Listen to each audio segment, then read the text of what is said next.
बिस्मिल्लाहिर्रहमानिर्रहीम। अस्सलाम वालेकुम व्यूअर्स, मैं हूं मोहम्मद कमरुज़्ज़मान और आप देख रहे हैं मेरा YouTube channel Cori's industrial electronics.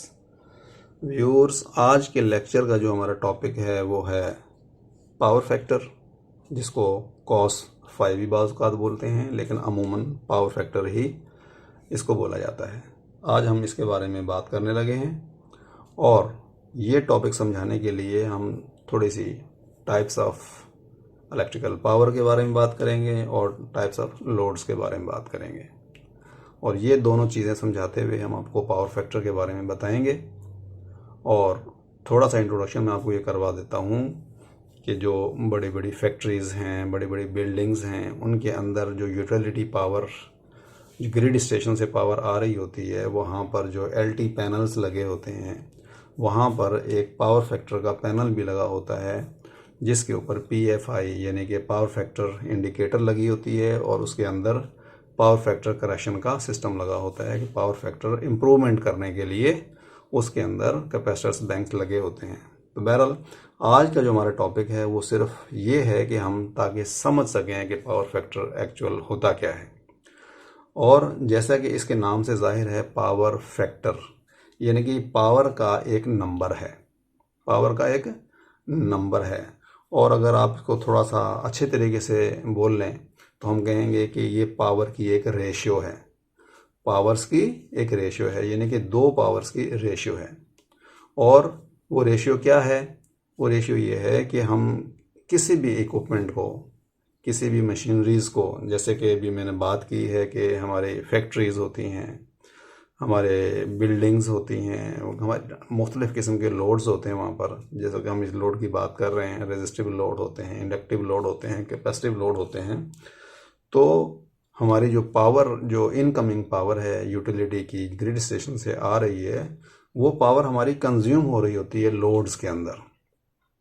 और वो कितने अच्छे तरीके से या कितने बुरे तरीके से कंज्यूम हो रही है, क्या मुकम्मल तौर पर कंज्यूम हो पा रही है या नहीं हो पा रही, या कुछ इसका हिस्सा जो है कंज्यूम हो गया है, कुछ हिस्सा नहीं कंज्यूम हो गया, बहरहाल तो उसके बारे में जो रेशियो होती है इनकमिंग पावर्स और वो पावर जो कि इस्तेमाल हो चुकी है, उसके बाद के दरमियान में जो रेशियो है वो हमने देखनी होती है कि पावर कितनी इस्तेमाल हुई, कितनी नहीं हुई। तो इसी रेशियो को हम कहते हैं पावर फैक्टर। इसको हम थोड़ा सा तफसील से देखेंगे और आपको समझाने की कोशिश करेंगे। तो व्यूअर्स, पावर फैक्टर जो है वो एक रेशियो है जो कि हमें एफिशिएंसी बताती है उस मशीन की, कि हमने उस मशीन के ज़रिए, उस इक्विपमेंट के ज़रिए पावर को कितने एफिशिएंट तरीके से इस्तेमाल किया है। और पावर्स हमारी जो है वो दो किस्म की होती हैं। एक हमारी जो है रियल पावर जो कि मशीन ने इस्तेमाल की है, और एक कहलाती है एपरेंट पावर, वो पावर जो कि मशीन को दी गई है। ठीक है, मशीन को जो पावर दी गई है, यानी कि जो ग्रिड स्टेशन से पावर आ रही है, हमारी एलटी पैनल से जो पावर आ रही है, उसको हम बोलते हैं एपरेंट पावर। और उसके बाद जो है मशीन ने कितनी पावर जो है इलेक्ट्रिकल पावर कंज्यूम की है, इन दोनों पावर्स का हमें रेशियो निकालना होता है। रेशियो निकाल के देखना होता है कि आया इसने पूरी पावर कंज्यूम कर ली है या कुछ पावर लॉस हो गई है या इस्तेमाल नहीं कर सका। और ये डिपेंड करता है लोड के ऊपर कि लोड जो है वो हमारा किस किस्म का है। तो हमारे जो लोड्स हैं, यानी कि इलेक्ट्रिकल लोड्स हमारे होते हैं तीन किस्म के। वो हमारे होते हैं 3 टाइप्स के। नंबर 1, रेजिस्टिव लोड होते हैं हमारे, जैसे कि हीटर्स। दूसरा हमारा जो है वो इंडक्टिव लोड्स होते हैं,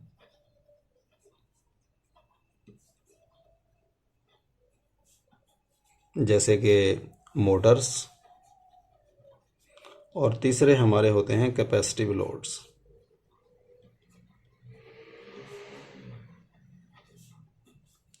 और ये जो नंबर 2 और नंबर 3 लोड्स हैं, ये हमारे कहलाते हैं रिएक्टिव लोड्स।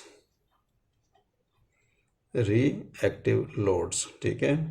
और ये हमारा कहलाता है रेजिस्टिव लोड।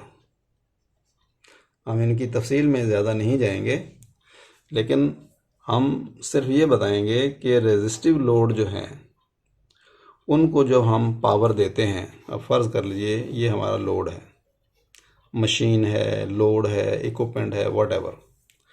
जब इसको हम पावर देते हैं, और पावर जो हम देते हैं वो किस सूरत में देते हैं, वोल्टेज की सूरत में देते हैं, वोल्टेज एज आ इनपुट देते हैं। जब हम इस लोड को वोल्टेज अप्लाई करते हैं, पावर ऑन करते हैं, तो इस मशीन के अंदर करंट फ्लो होता है। अगर तो ये रेजिस्टिव लोड है, जस्ट लाइक हीटर्स, यानी कि इसके अंदर रेजिस्टेंस होती है, तो आपका जो वोल्टेज है और करंट है वो दोनों को दोनों आपके इन फेज होते हैं, और आपकी जो पावर है जो आपने इसको दी थी वो 100% इस्तेमाल होती है, ठीक है। नंबर 1 केस ये हमारा है रेजिस्टिव लोड के बारे में।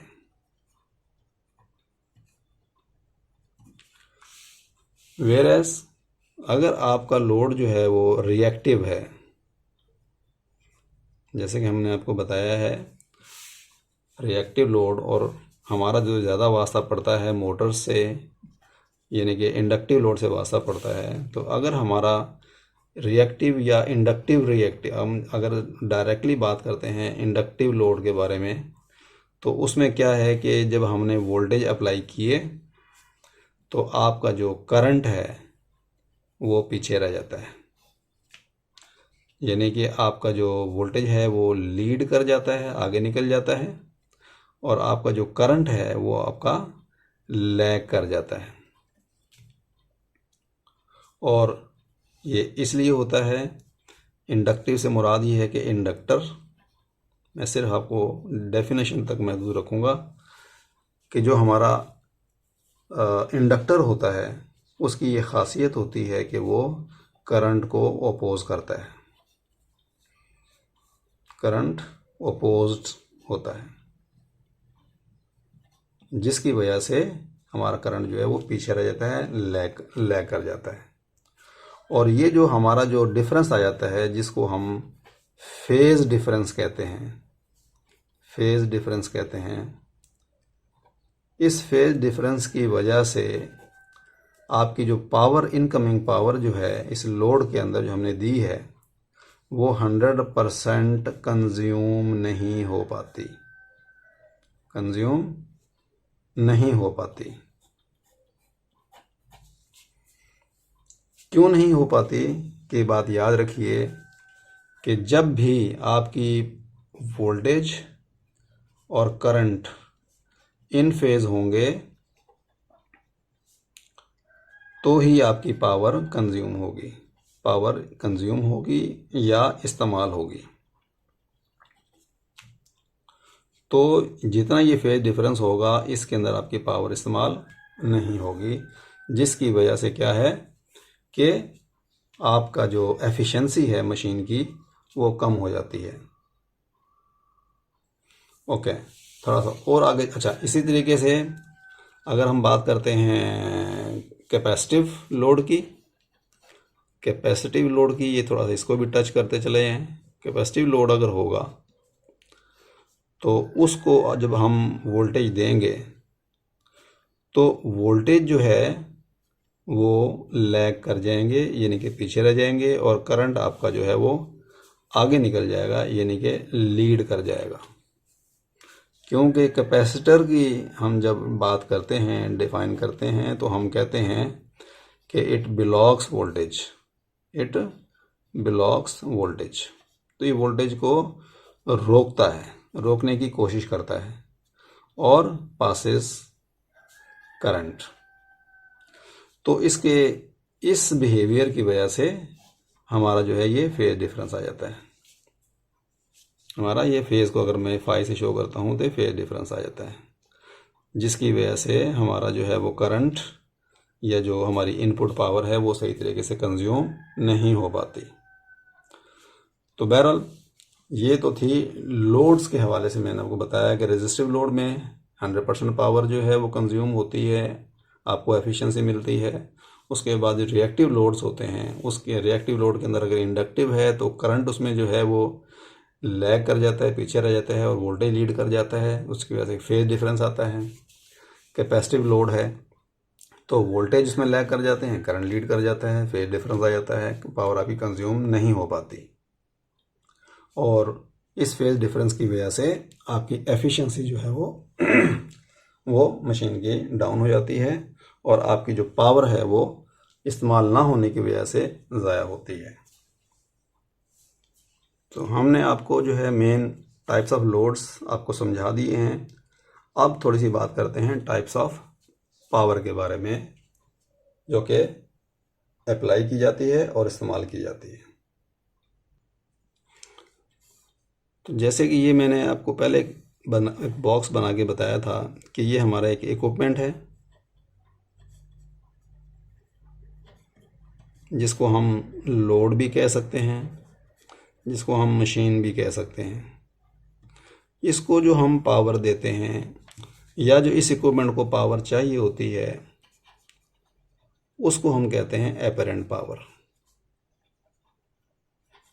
एपरेंट पावर उसको बोलते हैं। उसके बाद ये जो मशीन है, जब इस मशीन को ये पावर मिली, इलेक्ट्रिकल पावर इसको एज अ इनपुट मिली, तो इस मशीन ने काम किया और ये काम जो वर्क डन होगा वो डिपेंड करता है कि ये मशीन किस लोड की है, किस टाइप के लोड की है।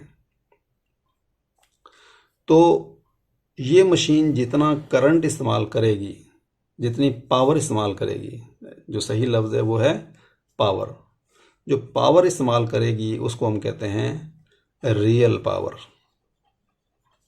उसको हम ट्रू पावर भी कहते हैं, मुख्तलिफ नाम होते हैं।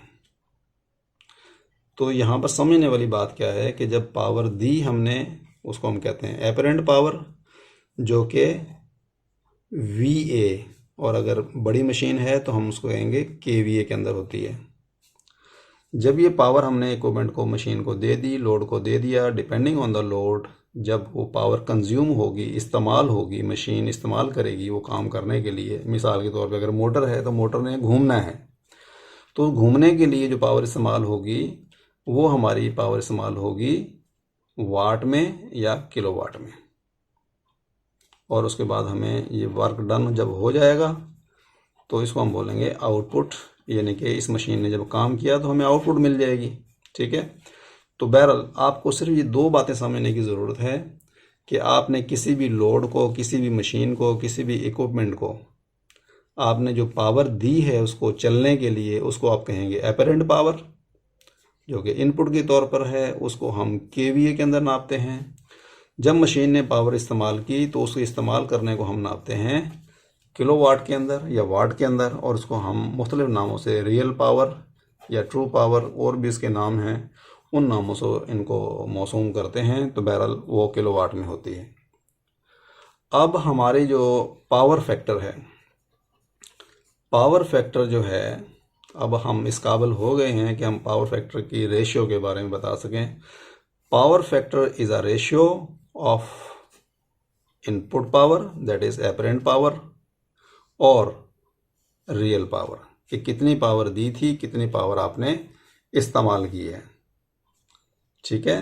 तो ये है कि मैं थोड़ा सा इसको काट के नीचे कर देता हूँ। Power factor is a ratio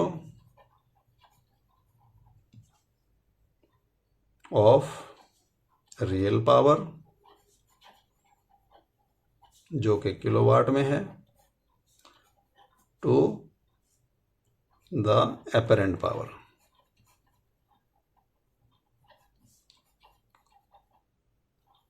जो कि KVA में है। ये इसकी डेफिनेशन कह लें या इसका इस्तेमाल कर लें। इसको लिखने में कैसे कहेंगे हम? पावर फैक्टर बराबर है apparent power, sorry, real power इसको हम ट्रू पावर भी कह लें, जो कि इस्तेमाल हुई है, जो कि किलोवाट में है, डिवाइड बाय एपरेंट पावर।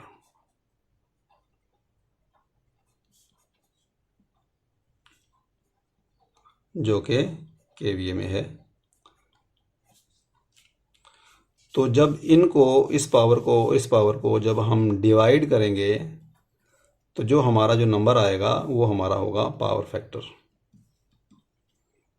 जो कि 1 हो सकता है या लेस देन 1 हो सकता है। ओके, अब थोड़ा सा मज़ीद आपको समझाते हैं मिसाल के तौर पे कि आपकी ये लोड था, मशीन थी, आपने इसको पावर दी, फ़र्ज़ करें कि 1 kVA, और इसने मशीन ने काम किया और इसने 1 किलोवाट पावर कंज्यूम की। तो जब पावर फैक्टर हम इसका निकालते हैं तो हमारा 1 किलोवाट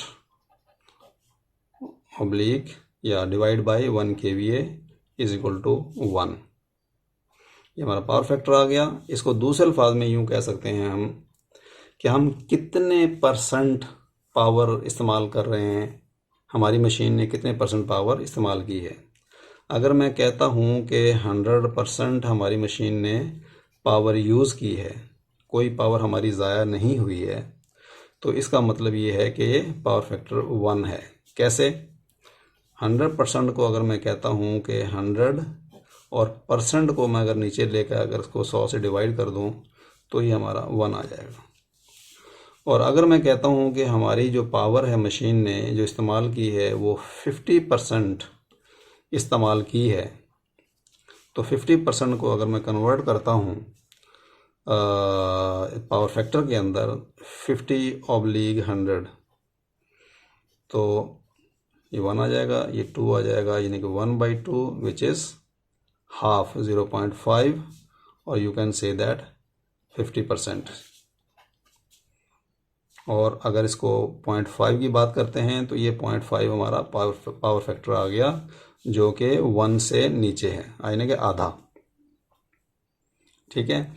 अगर मैं कहता हूँ कि हमारी जो पावर है वो 80% यूज़ हुई है, हमारी जो मशीन की एफिशिएंसी है वो 80% है, तो इसका मतलब ये है कि 80/100, या वैसे सिंपल अगर इसको डिवाइड कर देते हैं तो ये हो जाएगा 0.8। ठीक है, इसके आगे भाई 0 लगाने हैं तो 0 लगा लें, 0.8 हमारा जो है ये पावर फैक्टर हो गया। तो पावर फैक्टर जो है हमारा, ये पावर फैक्टर होना चाहिए यहाँ पर, पावर फैक्टर जो है हमारा ये एक एफिशिएंसी को बताता है, एफिशिएंसी को बताता है कि हमारी मशीन की एफिशिएंसी क्या है।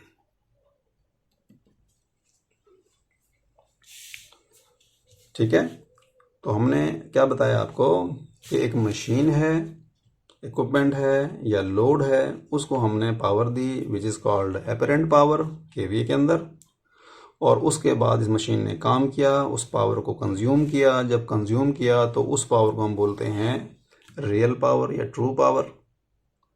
तो अगर हम जो हमने इसको पावर दी है और जो पावर इसने इस्तेमाल की है उसकी अगर हम रेशियो अगर लें इस तरीके से, इस फार्मूले के तहत कि ऊपर आप जो है वो रियल पावर की इस्तेमाल कितनी हुई है, दी कितनी हुई है, तो आपका जो है वो पावर फैक्टर निकल आएगा।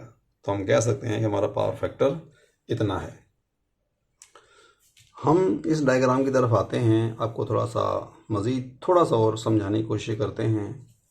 आपको हमने ये बता चुके हैं पावर फैक्टर जो है एक एफिशिएंसी है मशीन की पावर की, जो कि रेशियो है एक्टिव पावर यानी कि जो इस्तेमाल की है पावर मशीन ने, और इनपुट पावर जो कि अपरेंट पावर है।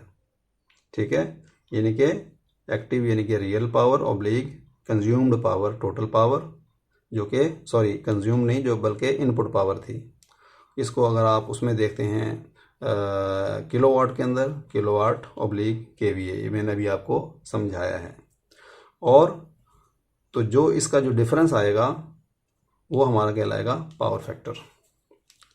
अब रेजिस्टिव जो लोड होते हैं उसका तो पावर फैक्टर 1 होता है, इट इज़ कन्फर्म्ड, क्योंकि उसमें फेज़ एंगल का डिफरेंस नहीं होता। अब ये थोड़ी सी एक डायग्राम आपको देखने को मिलती होगी, आप इसको थोड़ा सा देखेंगे तो समझाने की आपको कोशिश करते हैं। आपकी जो ये पावर है, जो आपकी लाइन नज़र आ रही है, ये आपकी है इनपुट पावर जो कि केवीए के अंदर है। ये वो पावर है जो कि आपकी मशीन ने इस्तेमाल की है, जो कि किलोवाट के अंदर है। अगर आप फिज़िकली अगर आप देखें तो ये आपको लाइन लंबी नज़र आएगी, ये आपको लाइन छोटी नज़र आएगी, और एक आपको ये लाइन यहाँ पर नज़र आ रही है ऐसे करके, ये कहलाती है रिएक्टिव पावर। अब हाँ, रिएक्टिव पावर से क्या मुराद है कि हमारा लोड इंडक्टिव है या कैपेसिटिव है। जब हमारा रिएक्टिव लोड होता है तो जैसा कि मैंने आपको बताया था कि हमारा कैपेसिटिव रिएक्टिव और इंडक्टिव रिएक्टिव जो लोड होता है उसके अंदर फेज़ डिफरेंस आता है। ठीक है, जो फेज़ डिफरेंस हमारा आता है ये मैंने आपको बताया था। इस फेज़ डिफरेंस को इस डायग्राम के अंदर ये बताया है। ये जो थीटा आपको नज़र आ रहा है, दिस इज़ cos 5, या ये एंगल के लिए, ये एंगल जितना ज़्यादा होगा इसका मतलब ये है कि आपकी इनपुट पावर और कंज्यूम्ड पावर के दरमियान में उतना ही फेज़ एंगल ज़्यादा है। तो उसमें क्या होता है, उसमें होता ये है कि जो आपकी टोटल पावर आपकी आई है, इतनी पावर आपकी इस्तेमाल हो गई है, और ये जो आपकी पावर है रिएक्टिव पावर, ये आपकी या तो ज़ाया हो गई है या ये वापस चली गई है ग्रिड को। This is very important to understand. ठीक है, हमारी जो टोटल इनकमिंग पावर है ये हमारी इनपुट पावर है। इनपुट पावर में से ये एक्टिव पावर या ट्रू पावर हमारी इस्तेमाल हो गई है,